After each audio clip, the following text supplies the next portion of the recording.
Newton's Law of Universal Gravitation, presented by Corey Moore, Connor Saunier, Trishelle Grogan, and Andrew Norris.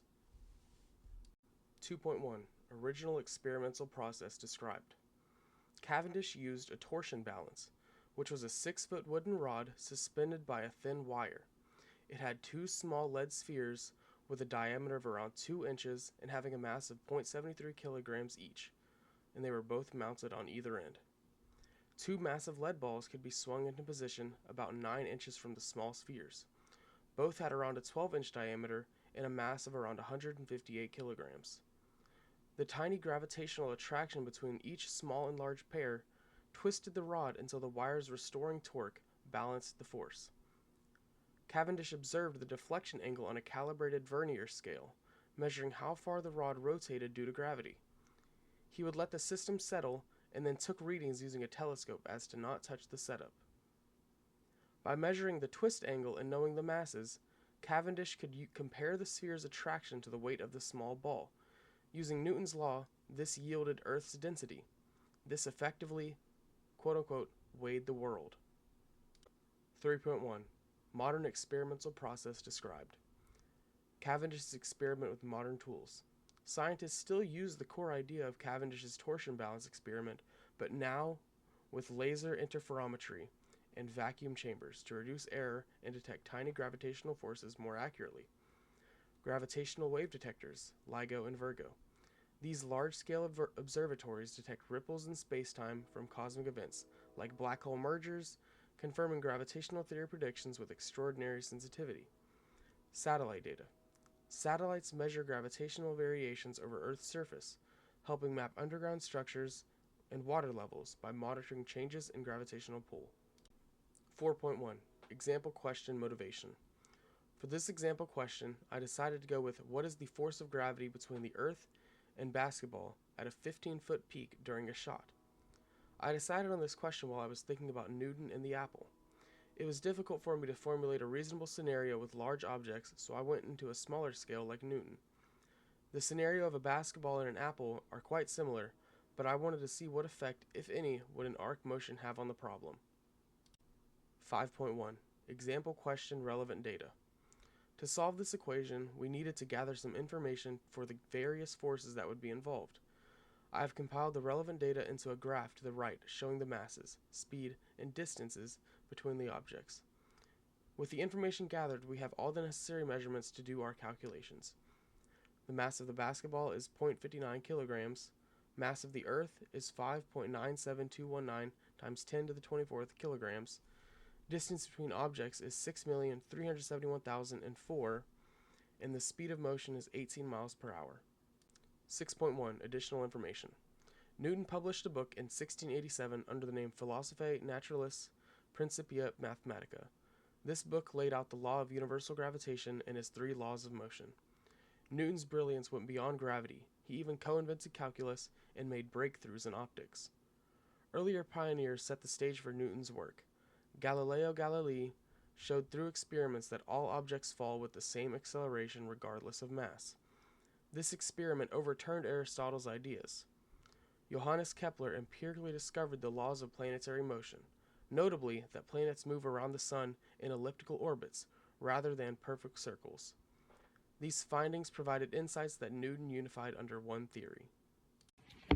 Hello, my name is Andrew Norris. Today I'm going to be talking about all the point twos of each topic. 1.2, what is Newton's law of universal gravitation? Newton's law states every object attracts to each other object with a force proportional to the masses and inversely proportional to the square of their distance. This law, published by Newton in 1687, and explains gravity both on Earth and in space. 2.2 Difficulties and complications. The gravitational force in this experiment was on the order of 10 to the negative 7th newtons, which is about 1 in 50 million of the smallest ball's weight. Such a force meant that even the slightest vibration, drafts, or temperature change could overwhelm the signal. Cavendish enclosed the entire apparatus in a sealed wooden crate and placed it in a remote shed to eliminate air current and thermal fluctuations. He even observed the experiment from outside using a telescope to look through the small hole in the shed so he couldn't disturb the experiment.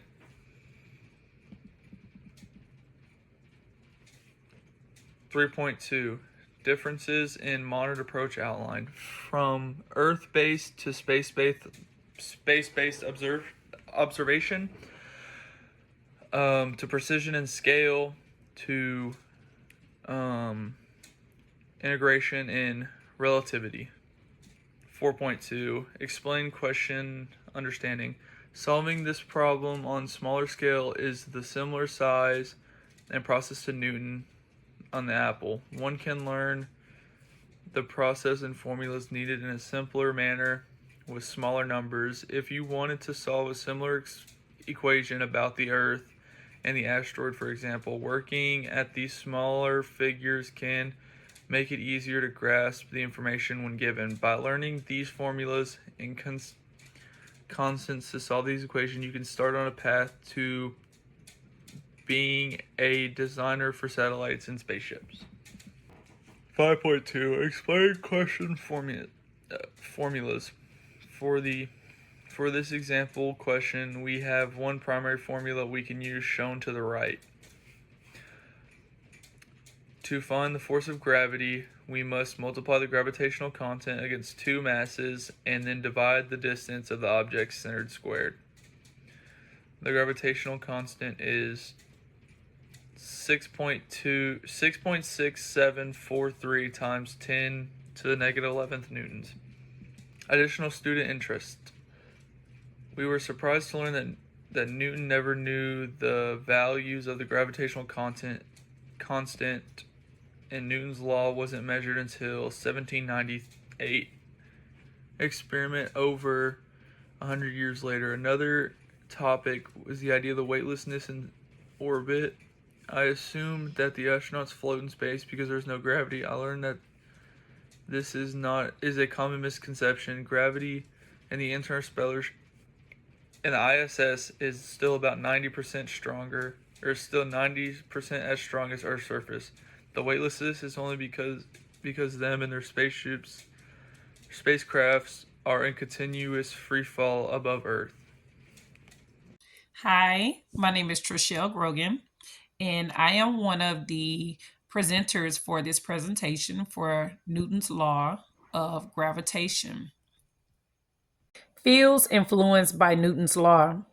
Many fields have been influenced by Newton's Law. In physics, Newton's Law is used to predict forces in motion. The law lets physics calculate the force of gravity and explains why objects have weight and falls towards the ground under Earth's gravity. In astronomy, Newton's law is essential for understanding and predicting the orbits of planets, moons, and other celestial bodies. Newton showed that the same force that make an apple fall to the ground also keeps the planet in orbit around the sun. What is the motivation for the experiment? Cavendish's goal was to find the Earth's average density, which was often described as weighing the Earth. This experiment would let scientists calculate the Earth's mass for the first time. Cavendish was not trying to measure an explicit gravitational constant. In fact, his 1798 paper doesn't mention G at all. His work predicts the formal definition of G in about 75 years. Cavendish's curiosity was partly to resolve an open question: how heavy is the Earth? Knowing the answer to this would benefit both astronomers, geologists, and scientists.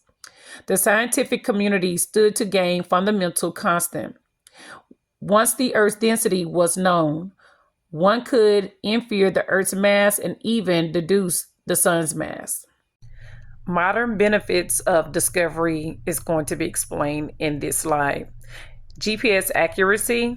Understanding gravity allows us to correct for time, dilation, and gravitational effects on satellites, making GPS highly precise. space exploration, and planetary science. Calculating gravitational forces helps in designing spaceships, orbits, planetary landings, and also understanding celestial body interactions. Example question, thought process. My thought process with this question came when I was playing basketball. I was still thinking of a topic for the project when I remembered Newton in the apple. I wanted to see if an arc movement would have a specific effect on the force of gravity versus a straight drop. I had considered questions with large bodies like the Earth and the Moon or even an asteroid, but I did not feel these questions to be relevant to any day to day activities. Example question solving process. The first part of the equation we would need to know would be to multiply the gravitational constant by both masses. Once we get this number, we would need to divide it by the distance of the Earth's center to the basketball center squared. The overall summary: Newton's universal law of gravitation brought together the physics of the heavens and the earth under one simple principle. It states that every mass attracts every other mass with a force directly proportional to the product of their masses and inversely proportional to the square of the distance between them. This law explained both an apple falling to the ground and the moon orbiting the earth with the same formula. Our key takeaway is how this single law accounts for diverse phenomena such as tides, planetary orbits, illustrating the underlying unity in nature. Some of the key scientists that were involved in this topic were Sir Isaac Newton, Galileo Galilei, Johannes Kepler, Henry Cavendish, and Albert Einstein.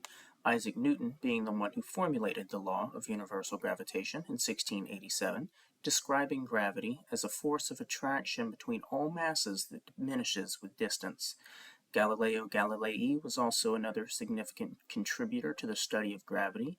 He investigated gravity by dropping objects of different masses and discovered that they fall with the same constant acceleration regardless of weight. Johannes Kepler formulated 3 laws of planetary motion that precisely describe how planets orbit the sun. These laws were influential to Sir Isaac Newton. Henry Cavendish conducted the first laboratory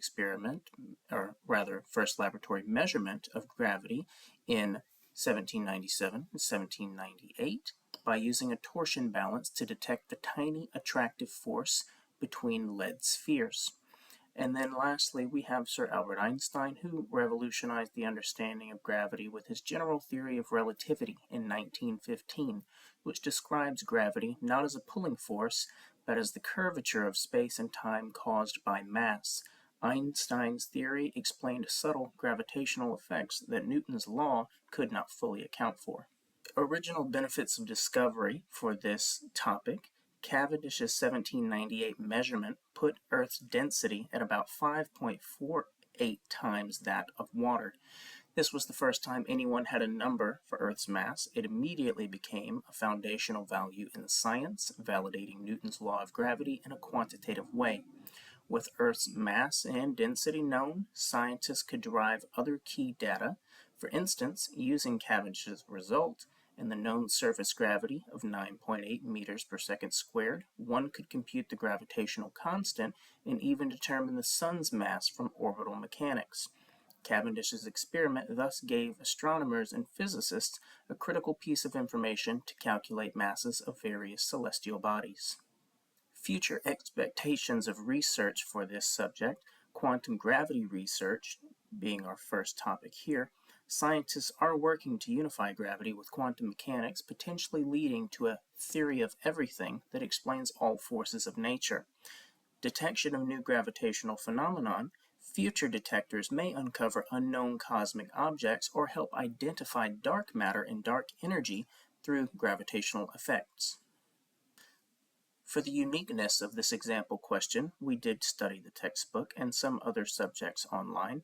Most of the questions that we did come across dealt with large celestial bodies or simple experiments with a single object falling to the Earth.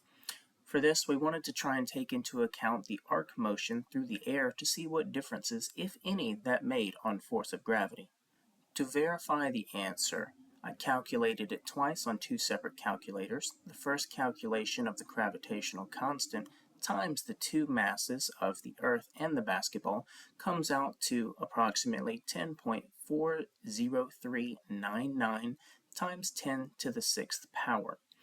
After I obtained that number, I then took that and divided that number against the distance of the center of the Earth and the center of the basketball, took that number and squared it, divided, and that came out to a total of approximately 0.22 newtons of force at the ball's peak.